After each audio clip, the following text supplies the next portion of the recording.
how does having a business background help you, create your own brand? If you have a vision to create a product which can solve today's problem, industry could be. So those do help in terms of starting a business. How did you get that clarity to start the business? What triggered you? You never found tasty food which was nutritious as well. This is a problem to be solved. A lot of people want to do something in the food business, but they always are not in the right mindset. I think to start with, you need to have a problem to solve. So I wanted something tasty. At the same time, I wanted it to be nutritious. There's so many different healthy snacking brands today in India. How did you sort of standing out? Don't you fear that you will be just somebody in that crowd? We are not a brand which goes out and says that we are outrightly healthy. How did you get on this idea? What was the first step that you took? The food has to be fun. It cannot be serious. But how do you make that possible? How do you manage the same taste that it has, and how do you manage the shelf life? We use, but most other brands use palm oil. What is the shelf life of a dairy milk? Should be around 6 to 8 months. Okay. So, Right. but then why are they using palm oil then? What are the challenges in the food industry in India today? I think one big misconception is whatever is inside a packet is bad for you.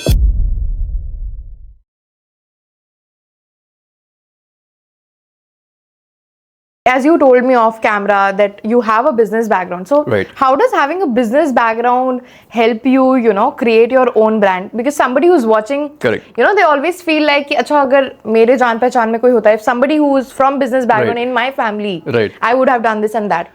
So do you really think it does matter? I think it's a double-edged sword. I do come from a business background. I'm a third-generation entrepreneur. So our businesses are primarily into logistics and automobile dealerships, and some part of hospitality as well.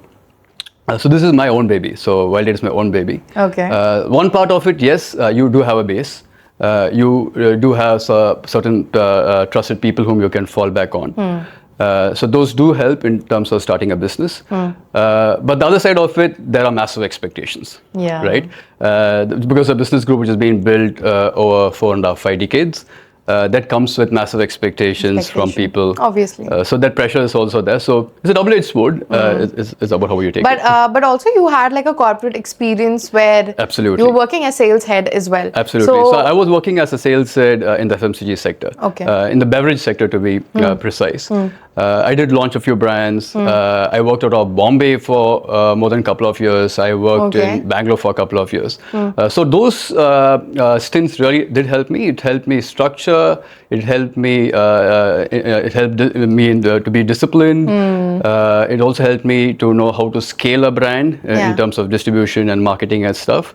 But something which was missing was obviously emotion, right? Yeah. So I think that's when I thought that I should launch something of my own, and that's when the food part of it triggered.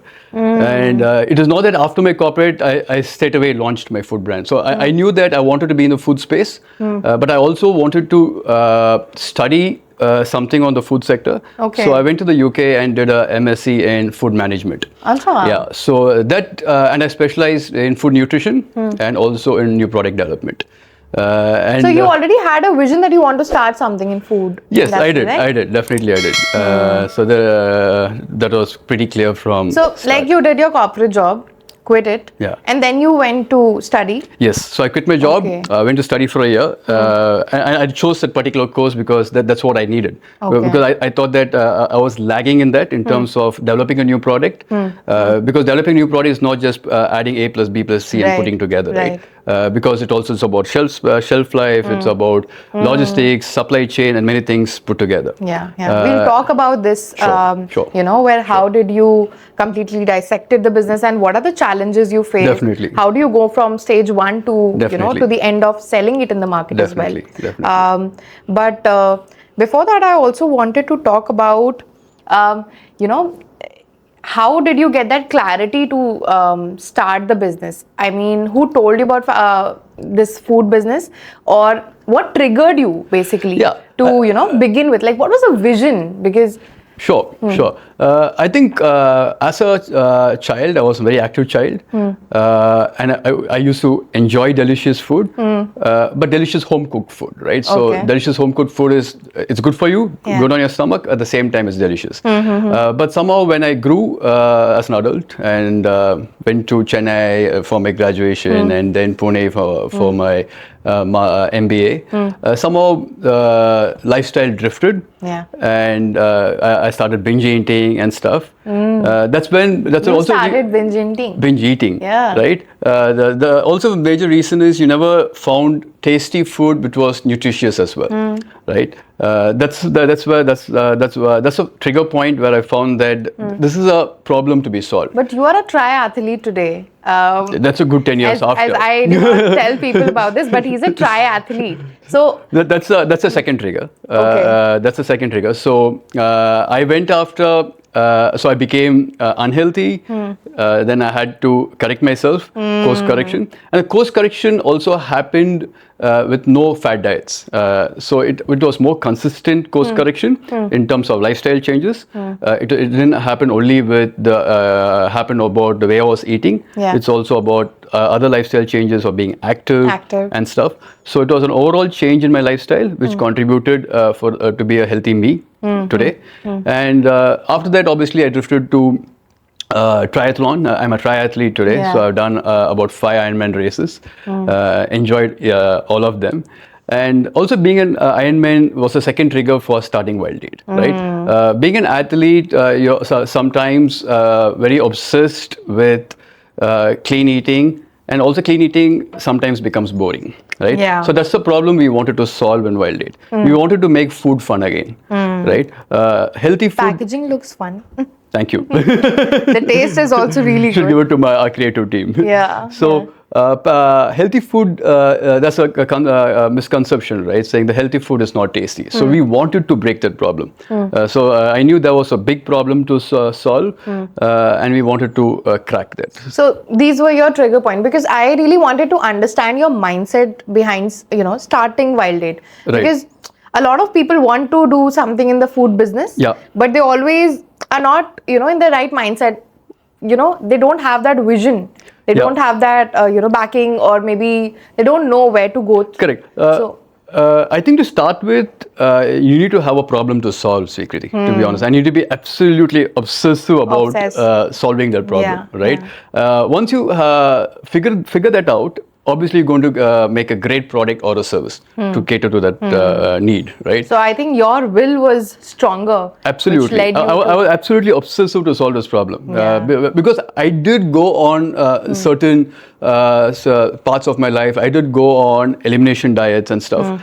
And I never found it working, right? So I wanted something tasty. At the same time, I wanted it to be nutritious, good for you, so that a better lifestyle is a long-term process, right? But there's so many different healthy snacking brands today in India. How did you, thought of standing out? And don't you fear that you will be, you will be just somebody in that crowd? You're How right. do you stand out? The healthy snacking market is a market which is really booming in India. But the question which you ask is very pertinent, that what is your hook? What is your trigger point? We are not a brand which goes out and says that we are outrightly healthy. Okay, that is our normal hygiene. We don't talk about our protein content in our product. We don't talk about we are low carb, right? What we say is we are good for you. At the same time, we're extremely delicious. And what we really like to tell our audience is to love what you eat, right? I think there is this very obsessive problem in today's world that people are having a very complicated relationship with food. I think people should really start enjoying what they eat, right? It's more about balance. It's more about overall lifestyle rather than just following a particular diet or a B particular diet. But it's also because the food packaging business has gone to an extent of unhealthy and toxic,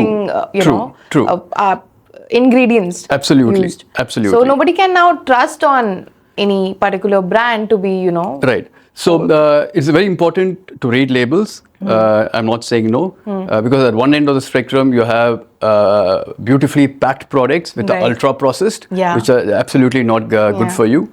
On the other end of the spectrum, there is this fitness industry, which is very, very functional. So we want to be a more of a hybrid player. We want to be in the middle of these things, where we want to say that food is fun. Have a great relationship with food. Don't have this very caustic, serious relationship with food. and that's what I Wild Day is think about. you're moving towards the right direction. Why I say that? Because you see brands like Whole Truth coming up, Correct. and Correct. they are displaying everything that's in there Absolutely. on the packaging itself. Absolutely. But I know that thing will also not last longer. Right. Because Right. I have tasted Whole Truth. It doesn't taste tasty. Mm-hmm. And honestly, people will not, only the people who go to the gym or maybe Sure. health freaks would Sure. choose that, Sure. right? I think there is still space for something like Wild Date in the market. Right. Being the same category, I really appreciate what Whole Truth is doing. But they serve a different category of Right. audience. I don't serve that audience. Yeah. As you rightly said, we are not only for the gym freaks or the fitness freaks. Yeah. We are there for anyone who wants to follow a very active lifestyle. So we are looking at a much more broader audience. I think it's for all the Gen Zs. It's all for the Gen Zs. Yeah. It's also for the Don't mature know audience. what to It's also eat. for the moms. So we Yeah. are there out for everyone. It's also for the children. But we don't market it directly to the children due to ethical concerns. But we are great for children as well. Okay. Yeah. Okay. So let's start to talk about the business aspect of Wild Date. So Sure. anybody who's watching it can also, if they plan on starting this business, Sure. Or get into any food industry's business, they can use these steps that Siddarth takes us through. Sure. So how did you get on this idea? What was the first step that you took to start Wild Date? Yeah. So as I said, first is the problem solving. So once you crack the problem solving, then you move into the product or service which you want to do. In our case, it was a product. So we tried to put together a great product, and the vision was always that the food has to be fun. Right? It cannot be serious. But how did you make that possible? How did you decide on the ingredients? How did you decide that? How are you going to process it? What went behind Wild Date? It's pretty simple, right? So you do a lot of trial and errors. The food business is about a lot of R&D in terms of trial and errors. It's also a lot about blind tasting and tasting with third-party people. So do you used to cook on your own? I used to make these bars at home. Right? So I used to put these bars together at home using different ingredients to make sure that I not only get the clean ingredient aspect of it right, but also the taste of it right. So we used to do a lot of R&D. I think we spent a good 12 months in putting the product together before launching it. Before getting into designing the packet or deciding the brand name, that was all the second phase. I think just for product development, the initial products which we launched, it took a good 12 months to do that. So a lot of time on that. Right. And once you have the product in place, then you think about how do you tell a story. But I want to get deeper into how you make the product. See, even I have this thing in my mind, my diet is crazy, okay? My mom keeps on scolding me on how unhealthy diet that I follow. I know what I need to eat, but I don't know where to find that, right? So how did you decided on putting everything together? How much, I understand how much time it took, but can, like everybody can't do it at home, or do you really, in the starting time, you prepare it at home, you batch it at home, or there's another process also that you can go through when you're beginning? No, you do start small, you do start organic, right? You try to put various ingredients together. And luckily, I also had a good background of liking great food. And I always try to put ingredients together to bring out a recipe. So anybody who is not capable of making something cannot build in, is what you're saying? It is a challenge. You cannot build it yourself, but if you have a vision that you want to be in this industry, I think there are a lot of external people who can do that for you as well. In my case, I was a curator of our products. So you have made it from the scratch? All the products of Wild Date have been made by me. So we didn't go to any external source or any consultant as such. I am the chef as well. That's the reason that helped me. The UK degree also helped me, where I focused on new product development and food nutrition.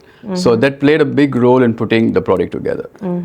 What if somebody who doesn't have a degree, can that person? Absolutely, why not? If you have a vision to create a product which can solve today's problem, whichever problem in the industry could be, I think there are a lot of consultants, a lot of agencies who can do this for you. There are external chefs, specialists who can definitely put a product together for you based on the brief which you give them. So why not? The vision has to be there. Absolutely. And for other things you can. So after, preparing the batch, it took you 12 months. It took us 12 months to free saying that these are our products, because we didn't even think of packaging. That was too far-fetched. Yeah. So I'm saying from start to finish in terms of tasting, getting reviews from unknown people. So you did that? Yes, absolutely. I personally used to go stand outside colleges, outside gyms, outside near running clubs, giving them samples. At that time, we did not have this beautiful packaging.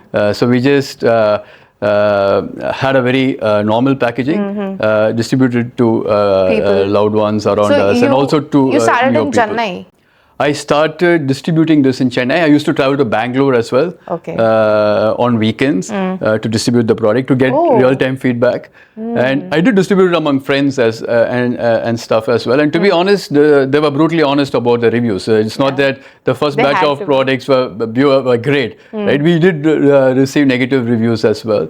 So we went back to the kitchen, saw the feedback to see where the products can be tweaked, and we did make those changes. Okay.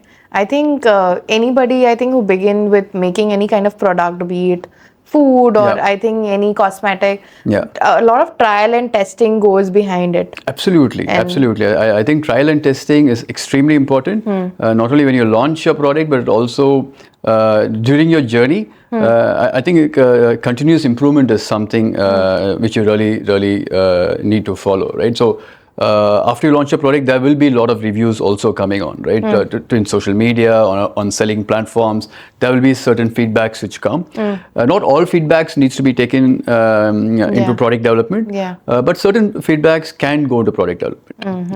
And to be honest, we have taken a lot of feedback loops in our journey in developing our products. So do you think this is only one of the ways where you can actually test your product? Because or are there any other ways as well? Like you went on and you like distributed it organically and you were getting again, so this is something which we wanted to do it ourselves to get real-time feedback.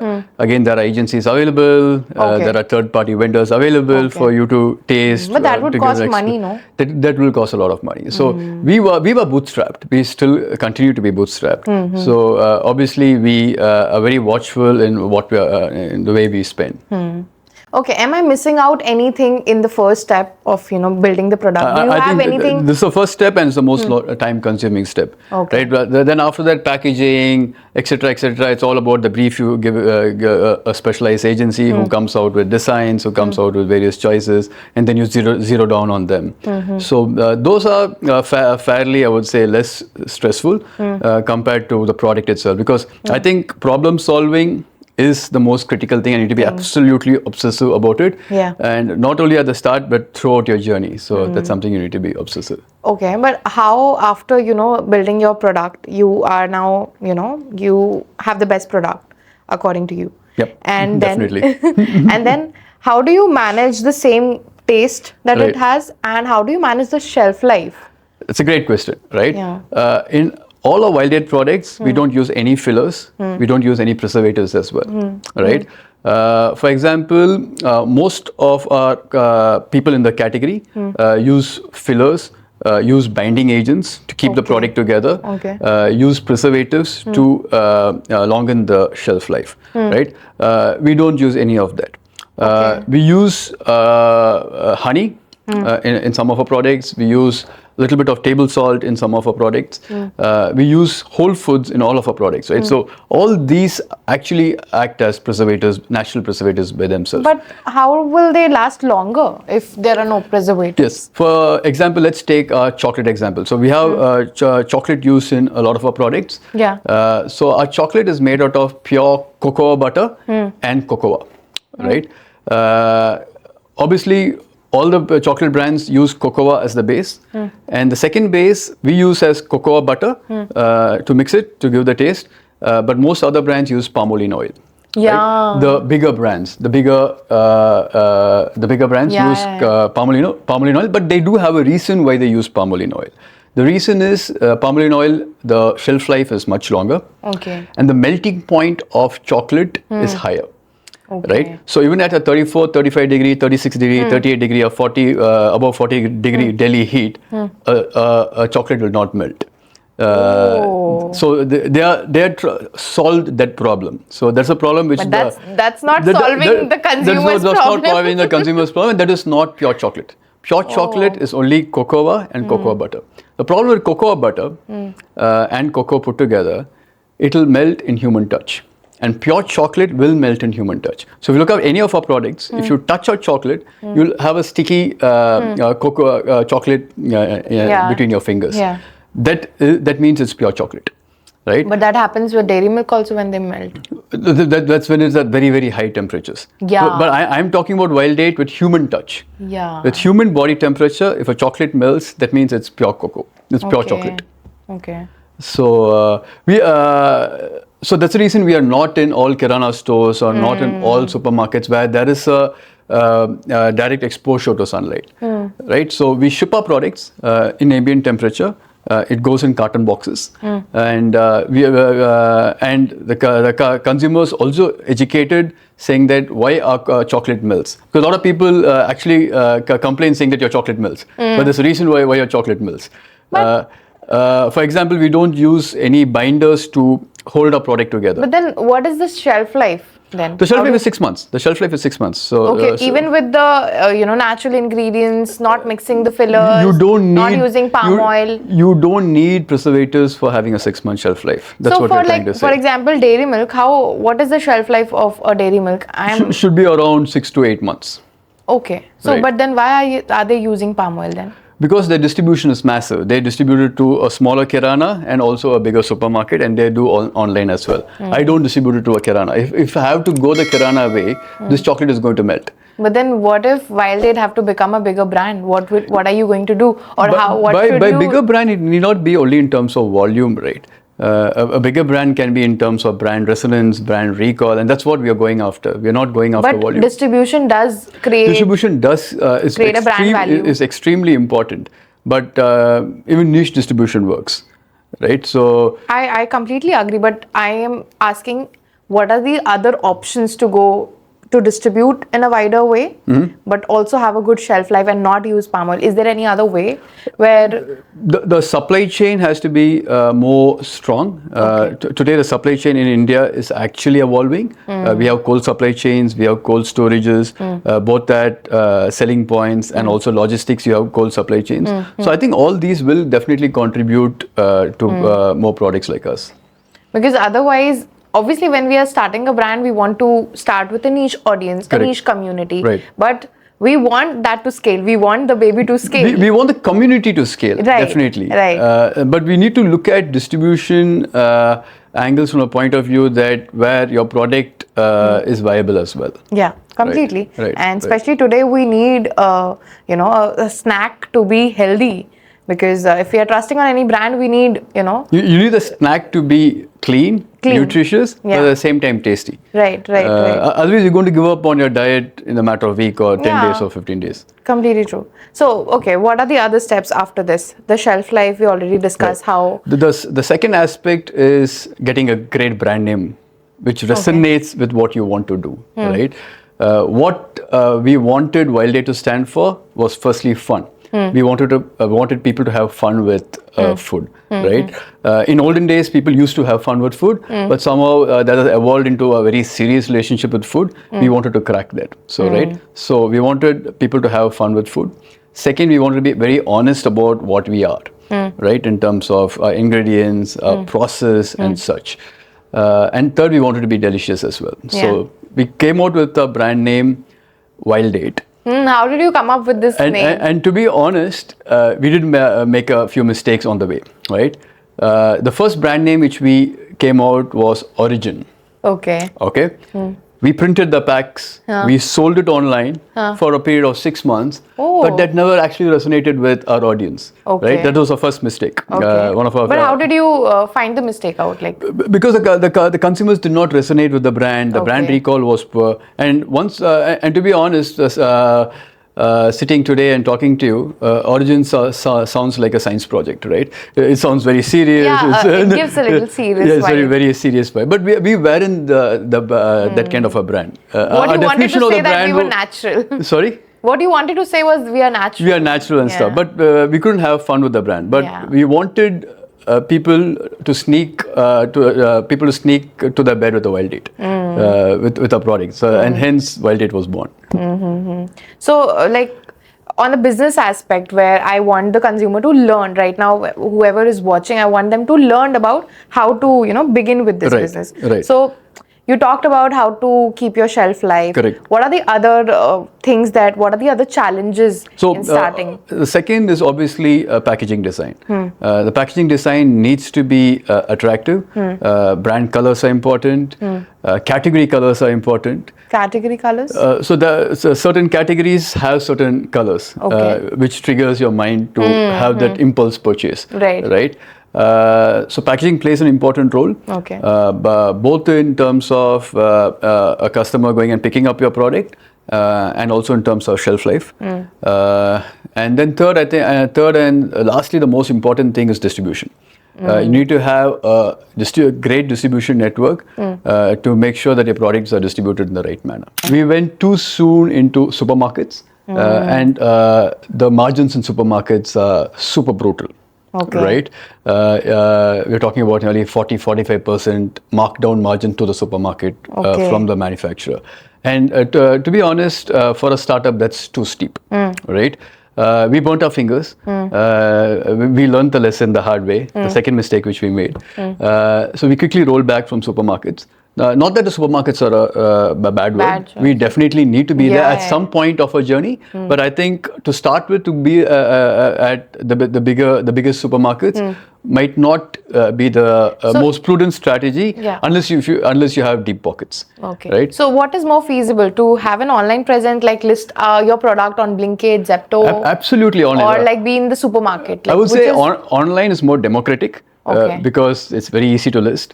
I think three important platforms where you need to be. One is your B2C website, which is your own website. Second, the platform like Amazon, Flipkart, etc. And third is the quick commerce, right? Be it a Blinkit or an Instamart and such, or a Zepto. Right? So the supermarket charges more? Huge market. The margins are super brutal. We're talking about 40% margins compared to the three platforms which we are saying. And the three online platforms serve different needs. Right? For example, in a B2C site, which is your own website, you can actually talk about your brand story. Which you cannot talk on an Amazon or a Swiggy, Instamart, where you can just only list your products. People know your product, they'll come, buy, check out, and enjoy your product. Right? But on your own website is where people can spend more time on your website. That's where people read your story, and that's the chances where you can build a community as well. So the problem, that's one objective of having a B2C site. On places like Amazon, what really works is trust, right? That people trust if it's listed on Amazon. On Amazon, right? Especially if you're a new brand, people know that you have your own website, but still they'll go shop on Amazon because it's much more trustworthy, right? And they give you like a slight discount. They'll give you a slight discount. The checkout is easier. You're super sure that you're going to get your product on time because of your past experience on Amazon. Does Amazon take? We're talking about 10 to 12%. 10 to 12% of each purchase. Of each purchase, and I think which is absolutely fine, right? Yeah, to the larger audience that it is making us meet, I think. Absolutely. And the quick commerce again plays a very, very important role today. I think that's all about instant gratification, right? You're at home watching a movie, you just suddenly feel like you want to have a snack bar or a cookie, you quickly go. I think today for a healthy snack brand like Wild Aid, it's very important to be listed on Zepto and Blinkit ka healthy section. Absolutely. Because I am somebody who goes on the healthy corner and would try to experiment. Where you go filter healthy snacks, and then when it gets listed. Absolutely. So I think that must be costing a little more. The quick commerce charges a little bit more. We're talking about anything upward 25%, depending on the category. But I think it's still workable. I think B2C site, Amazon / Flipkart and the likes, and then quick commerce. It's something which you need to be as a new brand. In today, and then you can scale up into supermarkets and stuff. I think supermarket, when you are like a big brand, when you have everything sorted, and then I think that's the direction you can move towards. Right. Because the first three which I spoke about, your B2C site, Amazons of the world, and the quick commerce of the world, if you spend a good 1 year over there, you already are in a good feedback loop. So you'll get a lot of feedback in this distribution itself. So you listen to that feedback, see if there's any course correction has to be made before you go big on distribution. And again, retail distribution has many verticals, right? So one is general trade, which is the kiranas which you're talking about. One is the modern trade, which is the supermarkets you're talking about. And there are also gourmet supermarkets and standalone stores as well. So you can choose which one to go first and based on priority.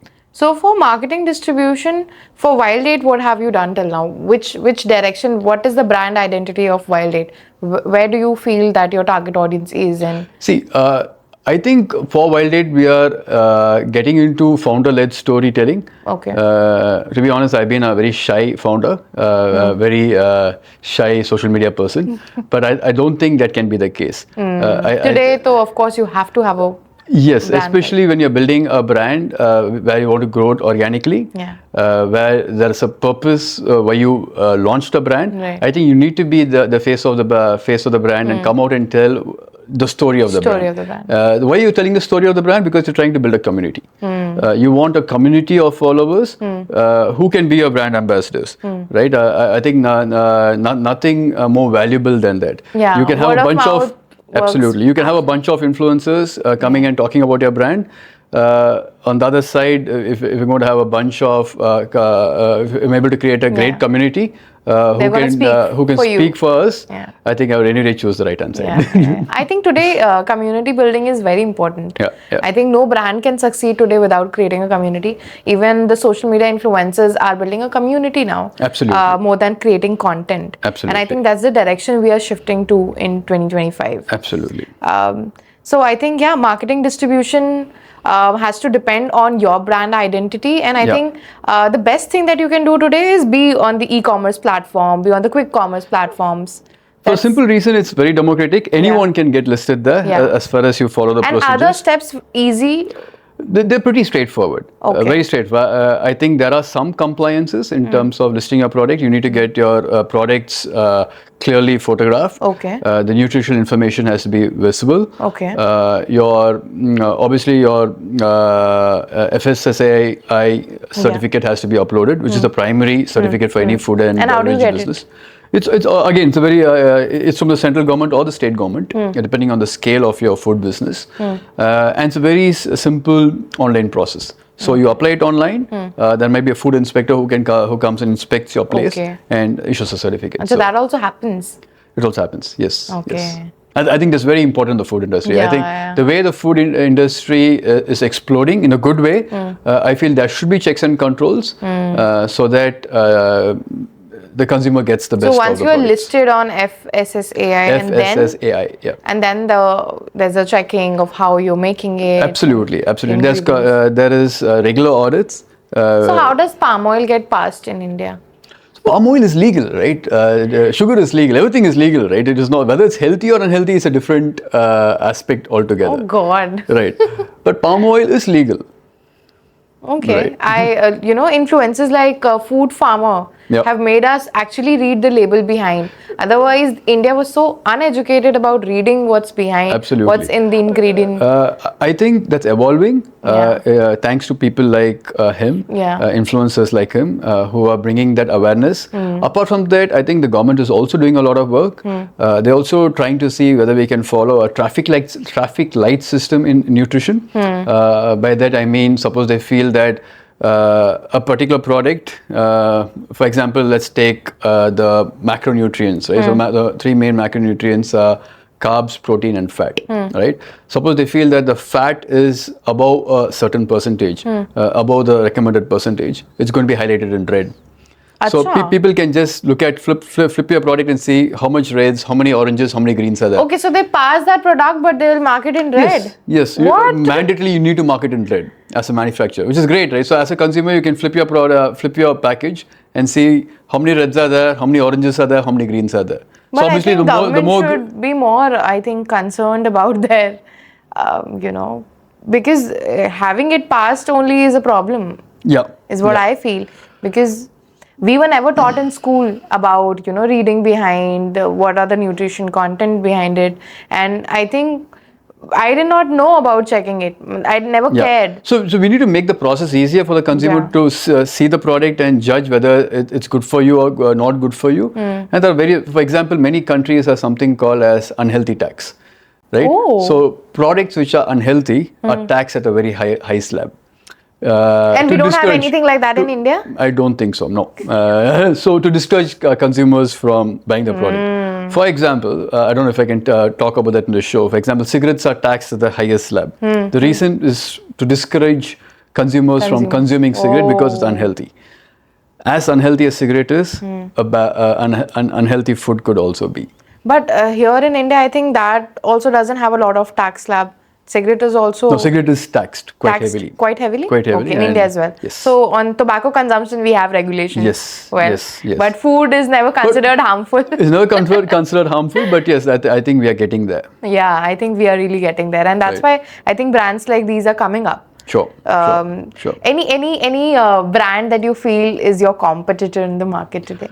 Competitor not in terms of our philosophy, not in terms of our story. I think we're quite different as far as our philosophy and our story is concerned. But I think as previously said, I really embrace competition. For example, Whole Truth is one of the biggest players in this category. Today, yes. And I really embrace them. I really appreciate the brand which they have built. But I'll tell you, both the brands are quite different. It's very different. I just tasted Wild Date and I can tell you I've tasted Whole Truth. So I know the difference between them. I don't even trust any brand what they write on the back because now I have trust issues with every food packaging business, okay? So, but the taste is not great. Right. Maybe it's actually very healthy. Maybe they haven't even used any preservatives. Absolutely. That's why it is. Absolutely. But when I tasted Wild Date, it caters to a person who wants to eat a snack. Absolutely. Who really wants to eat a good snack. We want people to enjoy our food, Sweekriti. I think that's the only thing which can be consistent. That's the only thing which can be sustainable in terms of lifestyle. I think that's why you have a really long way to go, and that is why we are here sitting and talking about this. So we spoke about challenges also. Challenges are when you're making the product, you know, you have to list it at the right place. Correct. Now comes the logistic part. If you're listing it anywhere, how do you deal with the logistics? Right. So when it comes to your own website, you ship it out from your factory or from your own warehouse. So you have complete control. One question, sorry. Yes, go on. Like when you're beginning, you can you really need to have a different place to make the product. Does that get inspected? Yes, definitely. So you need to have a different place. You can't make it at home. You can make it at home, but scale is important. If it's on a very small scale, the FSSAI comes to your house and gets certain things done. That's more to do with home bakers. Today, I think home bakers also come under the ambit of FSSAI. Right? But if you want to commercially sell it with a proper system and a proper structure, you need to have a small unit in place. But that's not dictated by how big the space can be. You can start off small and scale it as you grow. Do you use any machine? No, it's all completely handmade. Absolutely handmade. So that's one of our USPs as well. If you look at our nut butters, we have a lot of nut butters in all our products, be it almond butter, be it hazelnut butter or cashew butter. We make the nut butters using stone crushed method. We don't make it using electrical mixies and such. Right? But when you scale up, when you have like a lot of productions to do, it still can be maintained. So you're going to hire more people than hiring. We need to hire more people. We need to have more, the capacity of your stone grounded nut butters has to be bigger and that can be scaled. So you have basically taken a place. We have rented a place. We have a unit of our own. So everything what we do is in-house. The R&D is in-house. The production is in-house. We have our own chemistry lab. We have our own microbiological lab. We have our own internal audit systems as well. FSSAI does the audits either on a quarterly or a half-yearly and an annual basis. But apart from that, we have our internal audits as well. So that's how we control our quality. Okay, I think I got distracted. No problem. We were talking about the logistics. Right. Yeah. Right. So how do you take care of the logistics part? Yeah. So the logistics is concerned, there are various options today. I think the last mile connectivity in India has grown to a very, very large extent. We can either distribute it from your own warehouse. We can, as far as your own website is concerned. So a person orders, the order comes to your system, you dispatch No, but it. any challenges that you faced in dealing with the logistics, or it has been a smooth sail till now? I think the logistics has really matured in our country today, especially the last mile connectivity. It's been pretty smooth so far, both in terms of picking up from your warehouse until it reaches your customer. So how does that cost you? Like, how much does logistic charge? There must be a cut. Yeah. So in the entire scheme of things, we're looking at the logistics at around 12%. Okay. So that will be a major part, major cost as far as your margins are concerned. I know I'm not asking about the revenue, but I really want to understand about Gross margins. Yeah, how much. At what time can you start earning from a bootstrap business? Right. That's See, because that gives the motivation for anybody to start. Yeah, absolutely. I think to start with, you need to have a healthy gross margin as a base point. I think we are operating at a base gross margin of anywhere between 45 to 55%. And next comes the net margin, right? The net margin is when you start making positive net margin once you start scaling up, once you start selling more. Okay. We are still bootstrapped. We are trying to break even. I think the next couple of months we should break even. So at least 2 years it takes you to invest, start, keep a flow of it, and then you reach a break-even point. Definitely. It'll at least take 2 years to build a community, to build your brand story.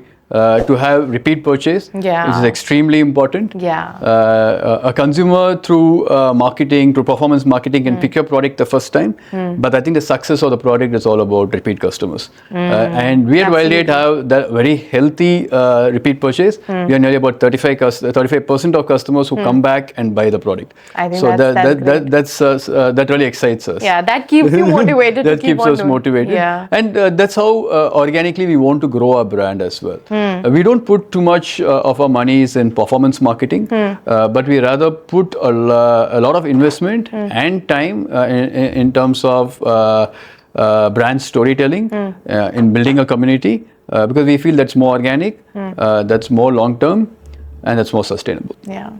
I think performance marketing is dead now. Can I say that? You cannot rule out performance marketing. It does have its space. But I think for brands which want to organically grow like Wild8, I would say 70% brand awareness and 30% performance marketing. You need it.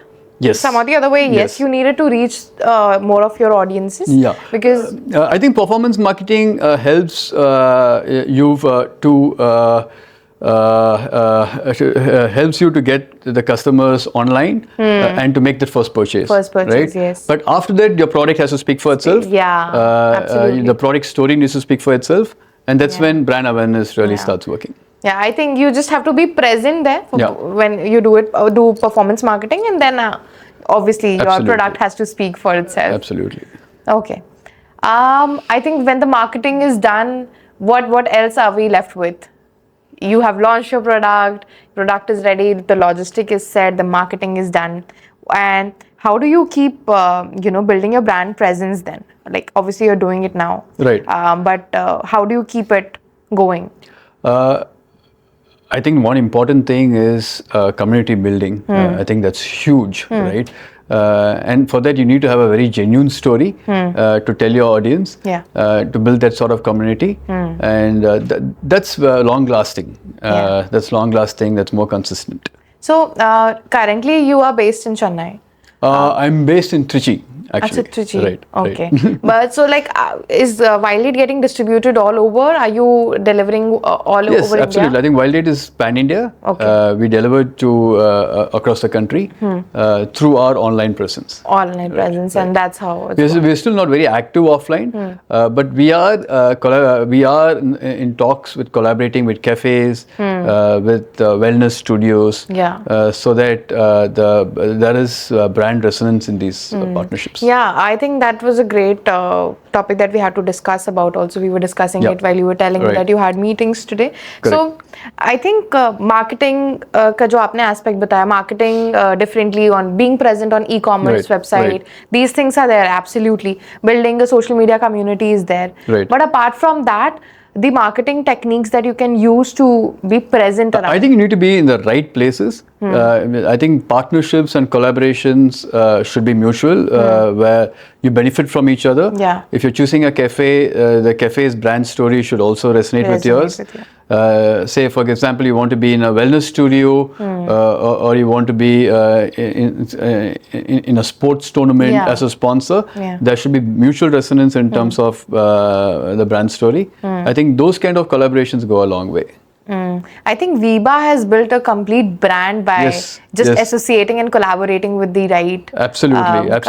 They definitely have got that right. Yeah, I think they started with collaborating with Domino's, if I'm not wrong. Yes. They did it with other brands. Yes. There was like small sachets of Viba. Then people started recognizing, Viba as a brand entirely. I think the founder has a podcast with Think School, and he explained it pretty well about how he went all about it. So I think as far as Viba is concerned, I think most of us know Viba as a B2C brand, but Viba is big as B2B as well. Yes. So when you talk about Domino's, it's a B2B business. Yeah.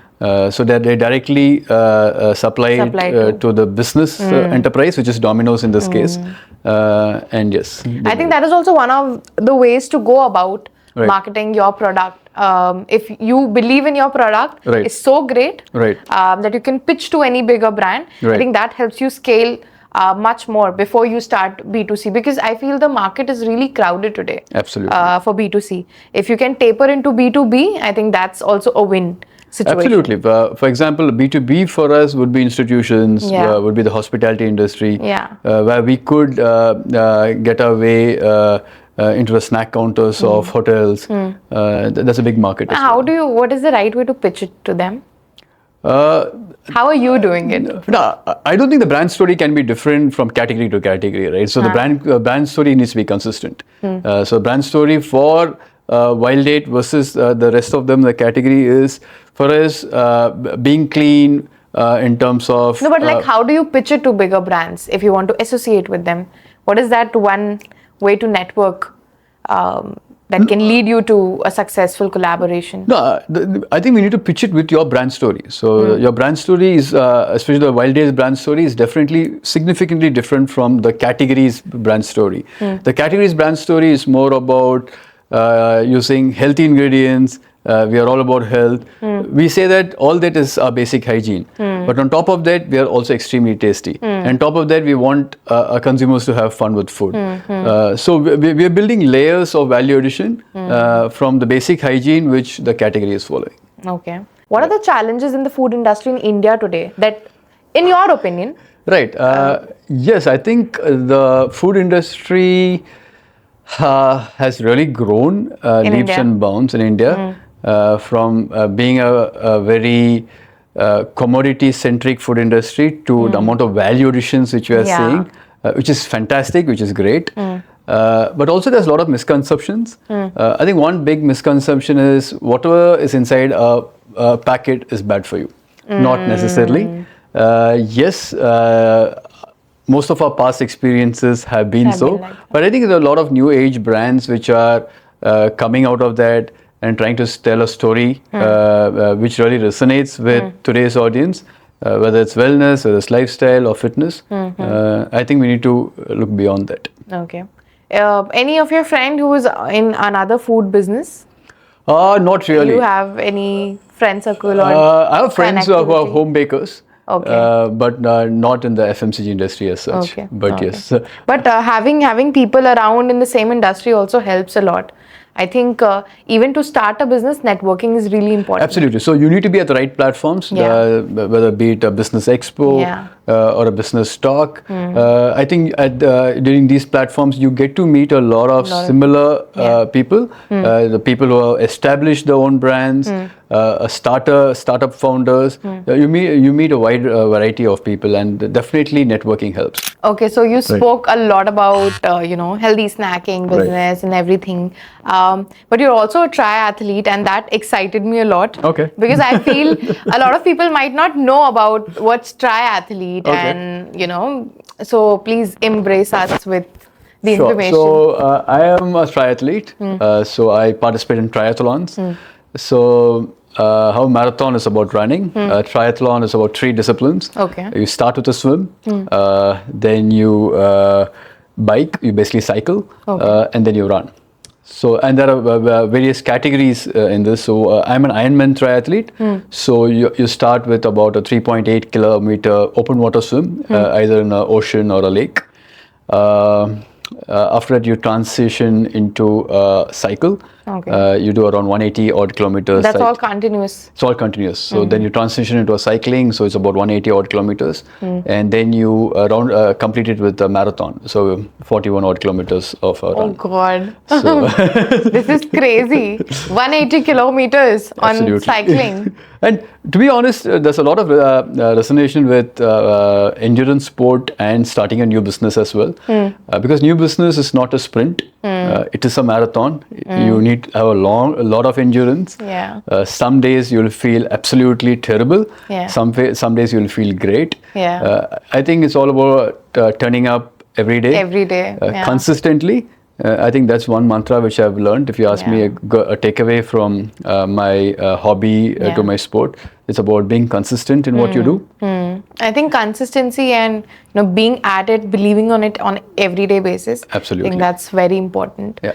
But tell us more about this, like being, are there any event that happens for being a triathlete, or you can participate any? There are several events in India and abroad where triathlon takes place. I think an Ironman triathlon in India takes place in Goa. Okay. And it takes place world over as well. Okay. But apart from it, there are other smaller triathlon associations, triathlon clubs across the country which organizes smaller races. Which one can participate? Yeah. I think there are a lot of new culture coming up, like take a 10K marathon run, 5 a.m. Waking up clubs, Definitely. I think the number of marathon events, what was there a decade back to what it is right now, is simply mind-blowing. I think every week you have a marathon event happening somewhere in the country today, which is fantastic. So I think definitely the lifestyle, the wellness space is definitely growing. Yeah. Yep. Any snack that you loved in your childhood that you want to change it and make it a healthy snack? Very good question. Chips, obviously. I think chips is something all of us used to go after. Yeah, I too love potato chips. Absolutely. That's something which why don't you try making something about it? On. But yes, why not? You can think about it. That's something which we have not gone into the savory side of it because most of our products are not savory. Beta bars, beta cookies does not come under the savory category. But savory is something which you definitely think of. So there are also categories in the food section, right, that you have to be listed in. Absolutely. Right. I think the two which is the most costly one. I think the two broad categories are the food and the beverage sector. But within that, there are plenty. But what is more profitable? I don't think one is bigger than the other. I would say food, for a simple reason, in terms of logistics and distribution, it occupies lesser space. The same like-to-like beverage at the same cost will occupy more shelf space, more distribution space. So logistics becomes more expensive. Okay. I would like to also talk about one important thing. After my the first food project for me after Wild Date was after my MBA and after my corporate was not Wild Date. The first food project for me was namkeen. Acha. Okay. So you started making namkeen? Started doing namkeen. So why I wanted to talk about that was it made great business economics to start the business. This business was doing actually well. But at some point, I figured out that this is not resonating with what I stand for. Okay. What my belief systems are. What my philosophy as a founder is. And we just decided to shut it down and saying that, okay, this is not... Oh my God, but that was a big call if the business was doing great. The business was doing well. It was just, the business was just having its head above water. It was on the runway to grow. But sometimes we felt that this is not resonating with me. And without it resonating with me, I'm not able to build a brand story. I was getting stuck over there. I was not able to build a community. And hence we decided to shut it down. And I wanted to go back to the drawing board and wanted to launch a brand which resonated with me, and hence Wildate was born. So, okay, I think that depends on person to person as well.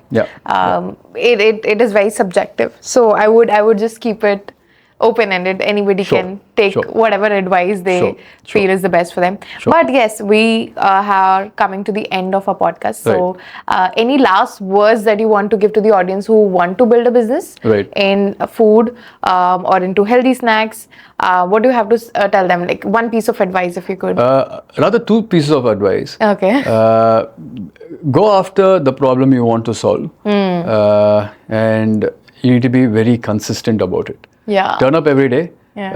Certain days can be great, certain days not so great, but be consistent in whatever you want to accomplish. Okay, I think it was a good end to our podcast. I hope you have got some or the other, valuable insights. Siddarth tried to break down as much as he could. It's his first podcast as well. It's my debut podcast. So thank you so much for having me, Sweekriti. So he, tried to explain it pretty well, and I think Wildate is doing great. I just tasted. I have already eaten the entire cookie while Thank you so much for the feedback. So I hope. Please distribute it among. I'm sure I will. You have got so many for me. Yeah, you can take it. Camera person wants to take it. So I'm Siddarth, born and brought up in Chennai. So I did all my education in Chennai. I grew up as a very active child. Very fidgety with things, but that made me extremely active as well. I passed out of my bachelor's in commerce in Chennai. Okay. Then. So you're born and brought up in Chennai, Tamil Nadu. Right. Have you ever been to North India? Oh yes, not the northern part of India, but central part of India. So my MBA took me to Pune. I graduated out of Symbiosis, and after Symbiosis, I took the corporate route. Okay. I worked outside for about 5 years in the FMCG industry. A couple of years in Bombay and a couple of years in Bangalore. Okay. And so you have exposure of absolutely, all places. Absolutely. I love traveling India. I think there's a lot to see over here. So after the corporate job, how did you land up making Wildate? Right. So obviously, corporate job did teach me a lot of good things as well. It taught me structure. It taught me discipline. It taught me how to scale things in terms of business aspect of it. And at some point, I thought that something is missing. And when I was pondering about what was missing, I thought emotion. Right. So that's when I thought that I should definitely start my own food brand because it was always there in my mind in terms of starting a food brand which is good for you, but also it's extremely tasty as well. So I just tasted it and I would really say very honest review about it. मैंने ये taste नहीं किया था पहले and it is actually good. Thank you. Like it actually tastes decent for a healthy snack. If you're saying it's oats made and everything. Right. Okay. So thank you so much for watching. Thank you so much. Bye-bye. Bye-bye.